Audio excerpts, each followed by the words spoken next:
Right, welcome to another episode of the Obstacle Race Magazine podcast. We are on what episode are we on now, Kevin? Episode 7. It is, well done.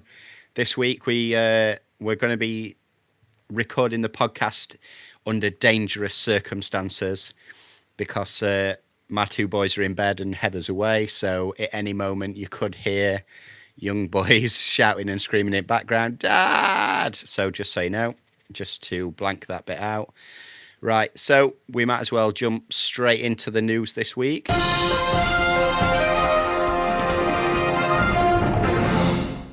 Kevin, what have you got for us this week?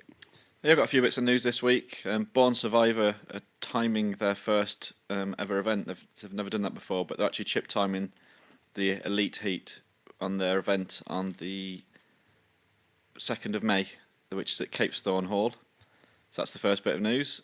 The second one is, obviously all the Tough Mudder dates are confirmed now in the UK, so if you go to the website you'll see all the dates confirmed. But there's also the Europe's Toughest Mudder is confirmed as well, so that's on the 13th of June at Belvoir Castle in Lincolnshire. Superb venue. I've done a Tough Mudder there before and it's really good. I think after Pippinford Park and the Spartan races I've done there, I think Belvoir Castle is probably my second favourite venue. Tough Guy are after marshals, so for their Tough Guy event on the 29th of March, they're still looking for some marshals, so if you're interested in helping out, if you go to their website, toughguy.co.uk/marshal, and you'll get all the details. Basically, you get free entry to the Net Warrior event with a t-shirt, and breakfast and lunch is provided as well. And the last bit of news I've got is on for Go Feral. So Go Feral have got a new style event happening this year on 20th of June called Feral Beasting the Beast. That's only open to 40 people, so it's limited to 40 places at £40 each. The start time is 9 o'clock in the morning, and that's about all you know about it. You don't know what's going to come. You don't know how long it's going to take or how long you're going to go. You just know you're going to get pushed to the limit. So that's quite an interesting one for 40 quid with a day's worth of adventures. Bargain. That's my news roundup. But I think you've got a few more bits. Yeah. A few more bits, but £40 pretty good for that sort of experience, especially if they put on a good show. It's obviously not very much money to get quite a decent weekend's worth of experience. So I have a little bit of Spartan news. They are heading to Yorkshire. So last week we discussed them heading to Wales. This week we are discussing so they're now off to Yorkshire. So it's, although they've put so Spartan as the brand, it's the first time that they're going up into Yorkshire. But Spartan, as in Spartan Race, as it was before, they've been there before, because that was one of my first ever Spartans in their Yorkshire location, which were actually really good. It was sort of a tank testing ground. Yeah, I think I did that in about 2016, 2017 in Ripon, and there was a really you could see some. It was like very clay-like. There some really good muddy areas of the course. But yeah, I remember I did that. That's when we had the Muddy Kit team, because I ran with Rachel and Mr. Rachel. And Mr. Rachel. Oh, Michael. Michael instead, yeah, sorry. So also controversy this week, Spartan athlete contracts. So this is for the Spartan Pro team, which isn't such a big deal for as many of the UK races, because I think they're separate. So the UK and Ireland races, they're separate from the ones that are under contract for Spartan US and Spartan Canada and what have you. But the new the new contracts have just come out for the new calendar year, and it's caused a bit of an uproar because by the looks of it, it's quite strict. The contract terms are pretty restrictive. And before, it sounds like that they used to pay or help out with accommodation and travel and things like that for the athletes to actually go and attend these races to be able to represent. And now that's sort of been taken a bit away by the looks of things. But then they've also added extra restrictions on there. So they're only allowed to wear certain brands. They're only allowed to wear certain footwear or use certain things that are already affiliated with Spartan or that are one of their sponsors. So obviously the contract becoming more restrictive in those ways, it makes it a little tougher for a lot of them to be able to race quite so often. So I think a few have turned down the contracts. Obviously, this is only the first draft, so no doubt we'll see more news coming away from that in the next few weeks as things change. But it's quite a big team. By the sounds of it, there's sort of I've heard talk of 200 people that are sponsored across the globe. So when you start looking at travel and what have you for 200 people, that's obviously a hell of a lot of money. So that's that. There's also been in the UK forums lots of chat this week about why people should or shouldn't bother to support Tough Mudder, because they're, as far as they're concerned, as the way some people are looking at it, as your money is still at risk. I don't completely agree with all the arguments. It's not obviously it's not a 100% done deal, but they're a hell of a lot further down the road, and the likelihood of them not putting on a race is slim to none. There is obviously still that chance there, but Tough Mudder never failed to put on a good event.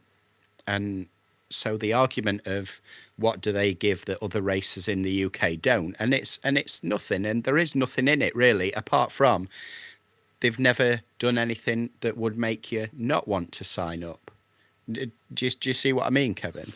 Yeah, if people have got any concerns, sign up with a credit card, and you're covered. If anything does happen, you get a refund anyway. I've seen other events where people have used their sort of bank account card and they've had to do claim backs and things, which is a bit of a pain in the bum. But if you use a credit card, I think you're covered anyway, even if the worst did come to the worst. But by people not supporting events, they can't happen. We know from first hand, you need to know numbers as far ahead as possible, because you've got so many things to organise at an event, not just the merchandise, but medical cover, toilets, just little things that you wouldn't think of when you just turn up to an event. All makes a big difference, and by having a big deluge at the very end, it makes life very difficult. Yeah, definitely. So yeah, that just sort of I just didn't fully agree with the reasoning behind that. It was sort of a little bit like they were out to just dig, maybe sort of just stab knife into Tough Mudder's back a little bit. I don't know. It just didn't seem totally reasoned argument for what they were giving out. But we do obviously we host a UK, how can we describe it? UK born and bred race ourselves. So any argument towards looking after smaller UK racers goes to in our favour. But at the same time, I just have to argue that Tough Mudder have never done anything to make you not feel like they're going to put on a good show or not going to put a race on at all. They've always been honest when anything's been going wrong, and they're quite quick to refund or whatever if things aren't right. But anyway, that just sort of popped in there. Also, 2020 Irish Championships put on with the association in Ireland, but also hosted by Hell and Back at their events weekend on the 27th of June. A lot of people still don't know about this. Word really hasn't got out about it, and being obviously UK based, it'd be good to push it out there to ensure as many Irish racers can get down to and race at Hell and Back that weekend for the Irish Championship. So yeah, I just wanted to let a few people know that even existed, because I know it's tough to get the word out there. If you did want any more information on that, so it's a good idea to jump over to the Ochra Island Facebook page, or there is also a web page, so OCRA.ie is their official website as well, so you could jump over onto that. Nice cheap flights over to Ireland as well. Yeah, flight or ferry. Like I said the other week, that ferry's pretty simple to get over there. It's a pretty straightforward run as well, and you can get other little adventures in on the way. So not totally OCR linked, but just popped up. Bulk powders. So a lot of people use supplements and what have you. I just found it interesting that bulk powders have actually been fined £100,000 this week for in their words, the quote was beefing up product claims. So I thought that was quite interesting. Obviously, they've been making alleged false claims on their either marketing material or on the actual packaging itself. So hopefully this will make more brands a little bit more careful or a little bit more wary about what they promise and don't promise on the packages. So I can't get that 6-pack by taking it then. It won't just Uh, happen. well, yeah, I think you're going to have to probably do a little bit of work towards that 6-pack, I'm afraid, Kevin. Damn it. No, I know. It's terrible. And also, another one that I actually found quite interesting. Apparently, there's antidepressant microbes that can be found in soil. So, another good reason to take part in OCRs because obviously, soil, mud, we obviously all like to swallow a little bit of mud when we go down slides and what have you, and it can only be doing good. That's why we see lots of happy faces. Yeah, exactly. OCR is 100% good for you, Yep. inside and out. So another you good go. reason to. So yeah, that's that. So if you want any links to those stories and what have you, what we've spoke about, they'll all be in the show notes. So if that's it for, is that all the news that you've got as well, Kevin? Yeah, that's my news done.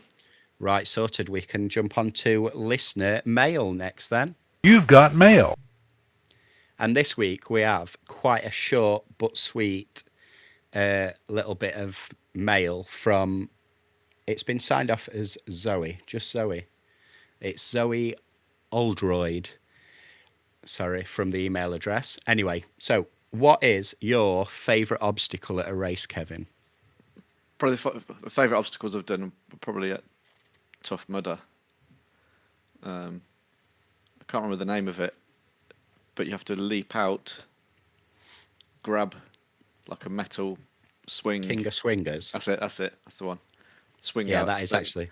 as it throws you forward, you let go and try and hit the bell. Land in the water, then you go back around and have another go, and another go, and another go. I like that. And there was another one there where it was like monkey bars, and then you had to grab like a tube, and then it was onto like another thing that was spinning round, and it was like really difficult. But I made it all the way across, and I can't remember what that one was called. That one, Kevin. I don't know what you're on about with that one. But I like some of the fun ones as well. I mean, like when I do Spartan, my favourite, I love the spear throw, even though I'm useless at it. I'm always like looking forward to that bit, thinking this time it's going to hit this time, and it never does.